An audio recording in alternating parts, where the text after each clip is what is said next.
Leur horizon à eux, c'est 2035. Ils portent une vision, celle de l'université 3.0. La direction est à la barre d'un immense navire du savoir de 350 000 mètres carrés. Rien que sur le campus 1, cela représente une flotte d'une petite centaine de bâtiments qui doivent être opérationnels. À la charge de l'université de payer les factures, la note globale s'élève à 9 millions d'euros par an. Face à ces charges, certains scénarios font rêver. C'est vraiment une opération avec un potentiel de cession très très fort. Là, on a une évaluation à entre 7 et 9 millions d'euros. On a sans doute un coup à jouer. Ce coup à jouer n'est possible qu'à une condition. Attention, on vous explique tout. Actuellement, le propriétaire des locaux de l'université, c'est l'État. C'est donc lui qui décide ou non de vendre et qui récolte l'argent de la transaction. Dans l'avenir, l'université de Caen souhaite devenir propriétaire de ses biens. C'est à cette seule condition qu'elle pourrait vendre des bâtiments. Ce mécanisme de changement de propriétaire s'appelle la dévolution. Elle pourrait être votée d'ici l'été. La dévolution a d'autres conséquences. Par exemple, devenir propriétaire de cette chaufferie permettrait de maîtriser les coûts ou d'opter pour un autre combustible. Alors pour l'instant elle est au gaz. L'idée ce serait de verdir en fait la production de chaleur, donc ce serait certainement de passer sur une biomasse, du bois énergie. Ça nous permettrait de remplir les objectifs de transition énergétique de l'établissement.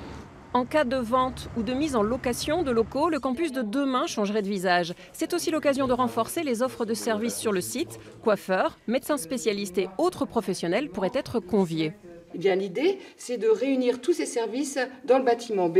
Et donc, vous avez tous les services de la vie étudiante ici, les services de santé ici. Eh bien, il y a une vraie logique. Il est plus intéressant, peut-être, de proposer, par exemple, à des entreprises qui ont un lien avec nous déjà, de s'installer, de louer des locaux, par exemple.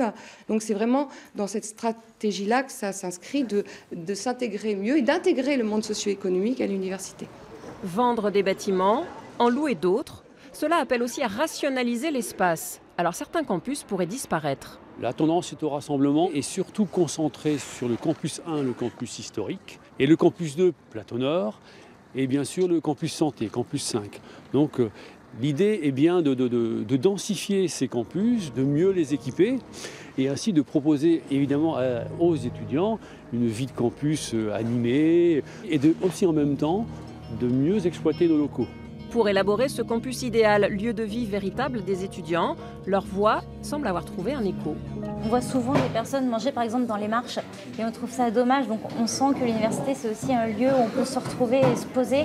Donc autant avoir des aménagements vraiment un peu partout, des petits fauteuils et que les étudiants s'emparent eux-mêmes de leur propre campus. Plus largement, c'est transformer finalement l'université d'un lieu simplement de passage, de cours, à vraiment un lieu de vie où la vie étudiante ne s'arrête pas à la sortie de l'amphi, mais vraiment que ce soit vraiment l'université, le point d'orgue finalement et le point central de la vie étudiante. L'université de Caen, avec la dévolution, serait l'un des sites pilotes en France. Sa particularité est d'être un campus dans la ville. Dans les prochaines années, la ville est invitée à prendre ses quartiers ici.